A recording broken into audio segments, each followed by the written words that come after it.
नमस्कार। शिक्षाश्री के डेली जी के क्लास में आप सभी का स्वागत है। आज दिवाली और बाल दिवस है, लेकिन फिर भी आप सभी के लिए जीके का डोज जो कि रोज़ाना होता है वो आपके लिए तैयार है, ताकि आपकी तैयारी में कोई कमी ना हो सके। आप अपने एग्ज़ाम्स में सीरियस रहें और एग्ज़ाम्स को क्रैक कर पाएँ। चलिए क्लास की तरफ चलते हैं। पिछले सेशन में हमने आपसे प्रश्न पूछा था कि भारत के राष्ट्रपति लोकसभा में डैश सदस्यों और राज्यसभा में डैश सदस्य नामित कर सकते हैं। The president of India can nominate dash members in Lok Sabha and dash members in Rajya Sabha. इसके ऑप्शंस थे 12 और 2, 2 और 10, 2 और 12 या फिर 10 और 2। सही उत्तर होगा इसका 2 और 12। लोकसभा में 2 और राज्यसभा में 12। लोकसभा में 2 और राज्यसभा में 12 सदस्य को नामित कर सकते हैं भारत के राष्ट्रपति। संविधान का 104वां संशोधन अधिनियम 2019 से पहले अनुच्छेद 331 लोकसभा में एंग्लो इंडियन समुदाय के प्रतिनिधित्व के लिए प्रदान किया गया है और राष्ट्रपति को भारत सरकार की सलाह पर लोकसभा में 2 सीटों के लिए नामांकित करने का अधिकार दिया गया है। लेकिन अब 104वां संवैधानिक संशोधन अधिनियम 2019 के बाद अब यह प्रावधान नहीं है, ख़त्म हो चुका है। अब चलते हैं आज के प्रश्नों की तरफ और अंत में अभ्यास प्रश्न देखेंगे। और इस क्लास के पीडीएफ के लिए आपको टेलीग्राम से जुड़ना होगा, उसका लिंक डिस्क्रिप्शन बॉक्स में अवेलेबल है। चलिए प्रश्न देखते हैं आज का। पहला प्रश्न है, जीवों के परिरक्षित अवशेष जो मृदा में शरीर के भागों के छाप के रूप में रह जाते हैं उसे क्या कहते हैं। Preserve traces of living organisms retained in the form of impressions of the body parts in the soil are called. Options हैं स्पेसिमेन यानी कि प्रतिरूप, फॉसिल्स यानी कि जीवाश्म, एंटिक यानी कि परावस्तु या फिर फाइलोजेनी यानी कि जातिवृत्त। इसका उत्तर होगा फॉसिल्स, जीवाश्म कहते हैं उसको। जीवाश्म होता क्या है, जो पिछले भूवैज्ञानिक युग से किसी भी जीवित चीज़ का कोई भी संरक्षित अवशेष, छाप या फिर निशान, उसे जीवाश्म फॉसिल्स बोलते हैं। जो रिमेंड मिल जाए खोदने के बाद या फिर समुद्र के नीचे से, वो सारे फॉसिल्स होते हैं। उदाहरण के रूप में हड्डियाँ, एक्सोस्केलेटन, जानवरों, पत्थर के निशान, एम्बर, ये सब, कोयला, तेल, ये सब फॉसिल्स हैं। अगला क्वेश्चन है, जून 2019 तक किस भारतीय राज्य में जिलों की संख्या सबसे कम है। As of June 2019 which Indian state has the lowest number of districts. Option है गोवा, तेलंगाना, सिक्किम या फिर आंध्र प्रदेश। सही उत्तर होगा इसका गोवा। गोवा में भारत के राज्यों के बीच सबसे कम जिले हैं, केवल 2 जिला है यहाँ पर, और ये 2 प्रशासनिक इकाइयों में विभाजित है। एक है उत्तरी गोवा, इसी में मुख्यालय के साथ पणजी है जो कि कैपिटल है, और दक्षिण गोवा, वहाँ पर मड़गांव का मुख्यालय है। बस 2 ही ज़िले हैं, इसलिए ये सबसे लोवेस्ट नंबर ऑफ डिस्ट्रिक्ट होता है भारत के राज्यों में। अगला क्वेश्चन है, भारत के किस राज्य की सीमा पाकिस्तान से नहीं मिलती है। Which state of India does not get the border from Pakistan. Option है राजस्थान, हिमाचल प्रदेश, पंजाब या फिर जम्मू कश्मीर। सही उत्तर होगा इसका हिमाचल प्रदेश। और कौन कौन से राज्य पाकिस्तान के साथ सीमा साझा करते हैं भारत के, वे हैं गुजरात, राजस्थान, पंजाब और जम्मू और कश्मीर। अगला क्वेश्चन है, किस भारतीय समकालीन कलाकार को 7वें जॉन मीरो पुरस्कार 2019 से सम्मानित किया गया था। Which Indian contemporary artist was awarded the 7th Joan Miro prize 2019। Option है नालिनी मालिनी, अतुल दोदिया, अर्पिता सिंह या फिर विवान सुंदरम। सही उत्तर होगा इसका नालिनी मालिनी। इन्होंने जॉन मीरो पुरस्कार का 7वां संस्करण जीता था। ये एक अंतर्राष्ट्रीय पुरस्कार है जो 70,000 यूरो यानी कि $78,000 नगद पुरस्कार के साथ आता है और इसे दुनिया के सबसे प्रतिष्ठित कला पुरस्कारों में से एक माना जाता है। और ये किनके द्वारा दिया जाता है? जॉन मीरो फाउंडेशन और ला काइसा फाउंडेशन। याद रखिएगा, जॉन मीरो फाउंडेशन और ला काइसा फाउंडेशन, इसके द्वारा ये जॉन मीरो का पुरस्कार दिया जाता है। अगला क्वेश्चन है, निम्नलिखित में से किसने 618 ईसा पूर्व में हर्षवर्धन को हराया था? Who among the following defeated Harshavardhan in 618 C? Option है चंद्रगुप्त वन, पुलकेशिन टू, पुष्यमित्र या फिर सिकंदर। इसका जो सही उत्तर होगा पुलकेशिन टू। पुलकेशिन द्वितीय ने हर्षवर्धन को नर्मदा के तट पर 618 से 619 वाले ईस्वी में हराया था। और पुलकेशिन टू चालुक्य वंश का सबसे प्रसिद्ध शासक था। याद रखिएगा किस डायनेस्टी का था? चालुक्य वंश, चालुक्य डायनेस्टी का।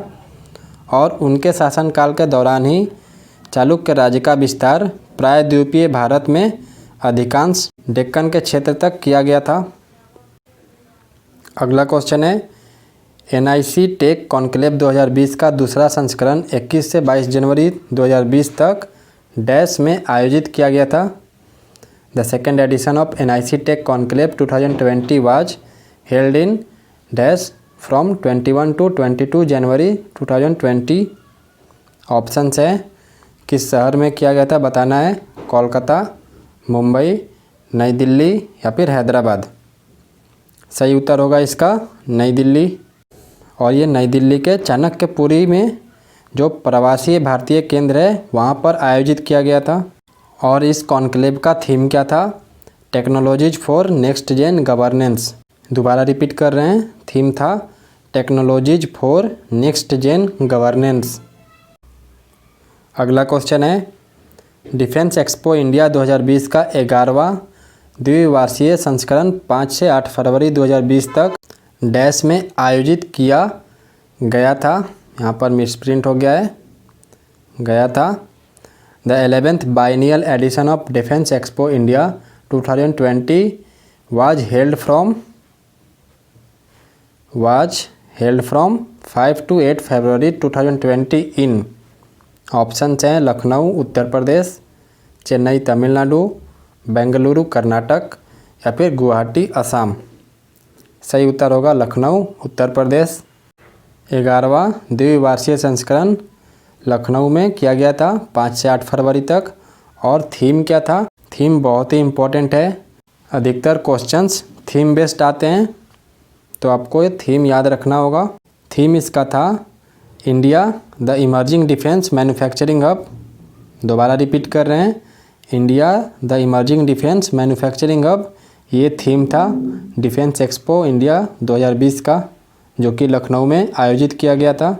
और एक और सवाल पूछे जा सकते हैं कि पिछला डिफेंस एक्सपो कहाँ पर हुआ था? तो वो होगा चेन्नई तमिलनाडु में। 2018 में किया गया था चेन्नई में। अगला क्वेश्चन है, 1991 में विजय भाटकर ने भारत का पहला स्वदेशी सुपर कंप्यूटर विकसित किया था जिसका नाम डैश था।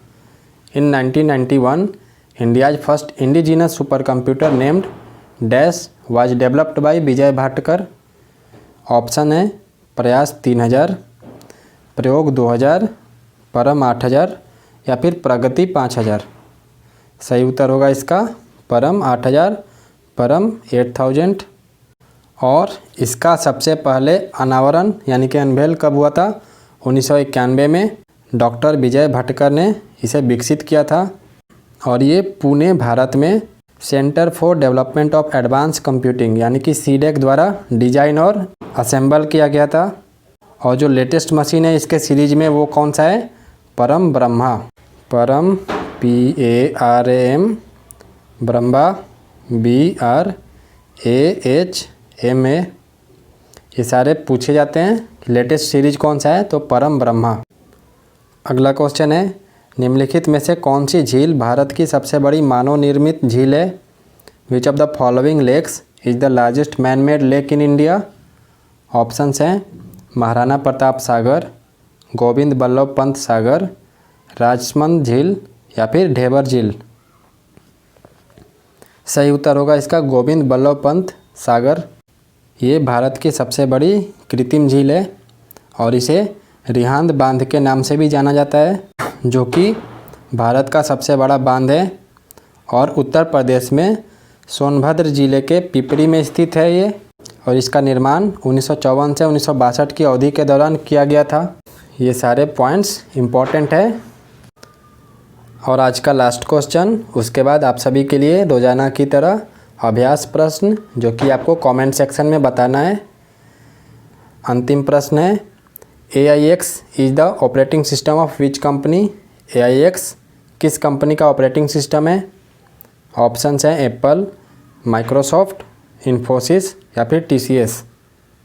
यहाँ पर ऑप्शंस मिसप्रिंट हो गया है, TCS ना होकर यहाँ पर IBM होगा। ठीक है, वी अपोलोजाइज फॉर डैट, क्षमा चाहेंगे इसके लिए। और इसका सही उत्तर भी यही होगा, IBM। AIX operating system IBM company की है। और AIX का अर्थ क्या होता है? Full form advance interactive existent. IBM company के बारे में थोड़ा जान लेते हैं।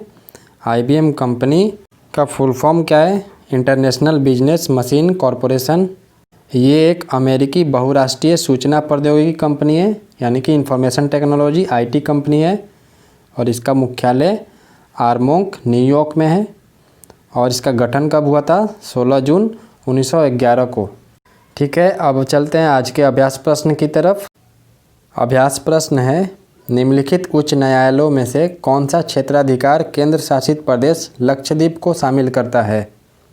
बहुत ही इम्पोर्टेंट सवाल है ये। Jurisdiction of which among the following high courts cover the union territory of Lakshadweep? Options हैं कोलकाता उच्च न्यायालय, केरल उच्च न्यायालय, मद्रास उच्च न्यायालय या फिर तेलंगाना उच्च न्यायालय। आप इस प्रश्न का उत्तर कमेंट सेक्शन में अवश्य दीजिएगा, ताकि आपकी तैयारी अच्छे से हो सके। और इसका उत्तर हम अगले क्लास में देंगे आपको।